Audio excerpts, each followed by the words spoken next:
Olá, tudo bom? Eduardo Viegas aqui e esse vai ser o nosso primeiro vídeo da série de 5 estratégias de como fechar contratos de alto valor na advocacia para não precisar depender mais de ações de êxito, ou seja, aquelas ações que a gente recebe percentuais no final. Bom, a primeira coisa que nós temos que ter em mente quando nós pensamos em fechar contratos de alto valor é saber que tipo de contratos são esses, tá?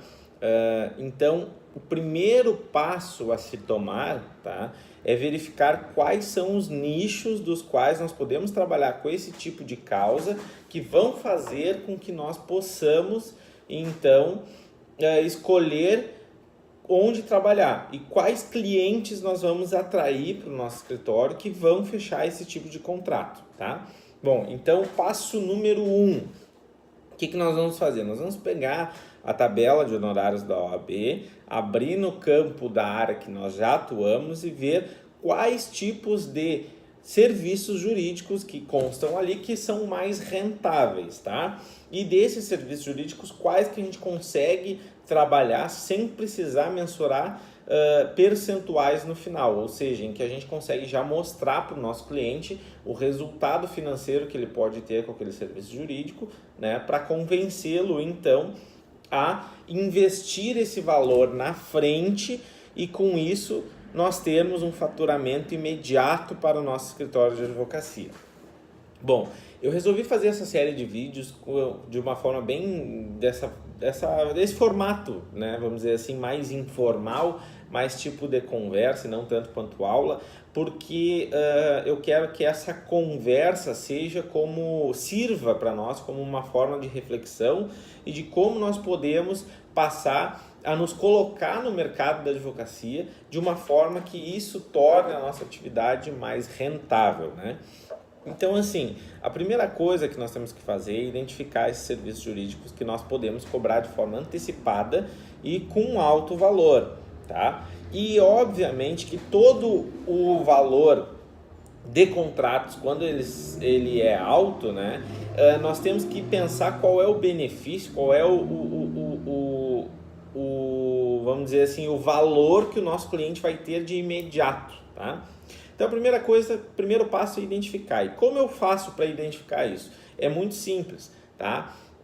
Eu pego o serviço jurídico que eu quero prestar e eu crio uma situação hipotética, tá? Eu penso, imagino como se um cliente estivesse entrando no meu escritório para contratar e eu fosse oferecer esse serviço, tá? Então, a primeira coisa que nós temos que pensar é qual serviço que nós vamos oferecer para cobrar esse valor. Então vamos pegar o exemplo de um contrato, um serviço jurídico que nós vamos cobrar aí em torno de 10 mil reais, por exemplo, tá?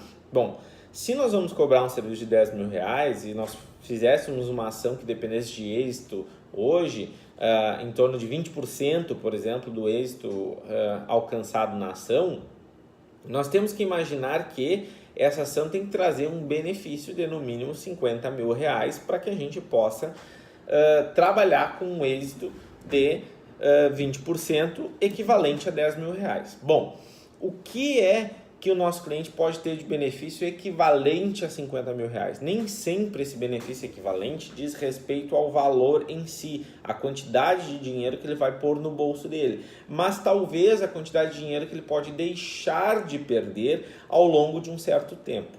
Outra coisa importante a se fazer é saber, por exemplo, em quanto tempo ele vai perceber esse benefício. Vamos supor que eu estou trabalhando com uma consultoria para o meu cliente em que ele pode aumentar o faturamento dele por deixar de gastar com alguns custos, por exemplo, de tributação ou custos trabalhistas, né? Ou custos previdenciários. Bom, esse tipo de benefício, vamos supor que ele vá ter ao longo de 12 meses. Ou seja, se tu fizeres uma conta simples, ou seja, 50 mil reais dividido por 12, ou seja, tu vai ter um benefício econômico de 4.100, 4.200 reais por mês, mais ou menos, tá? Nós vamos chegar para o nosso cliente, vamos explicar para ele que o benefício que ele está tendo é um benefício de praticamente 2 meses e meio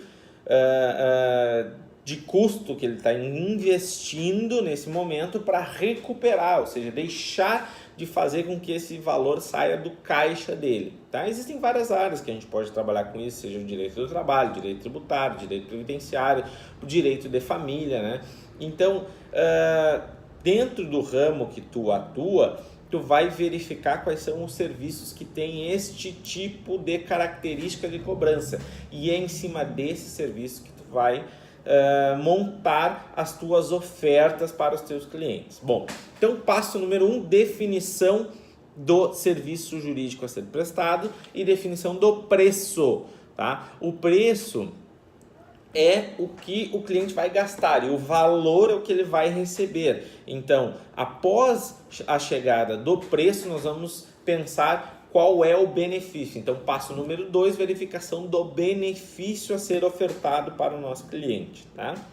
Bom, então, começando por aí, passo número 1, exercício número 1, pegar a tabela de honorários da OAB e verificar dentro do seu nicho qual é o subnicho que tem possibilidades de cobrança de valores altos e antecipados. Tá? Passo número 2, definir o serviço jurídico e o preço a ser cobrado. Passo número 3, verificar qual é o benefício, qual é o valor a ser entregue para esse cliente. Bom, e aí no próximo vídeo nós vamos trabalhar sobre como nós vamos chegar nesse cliente, como nós vamos fazer ele vir até o nosso escritório, nos procurar para que a gente possa iniciar o processo todo de oferta, convencimento e fechamento efetivo desse contrato. Então, até o próximo vídeo. Tchau!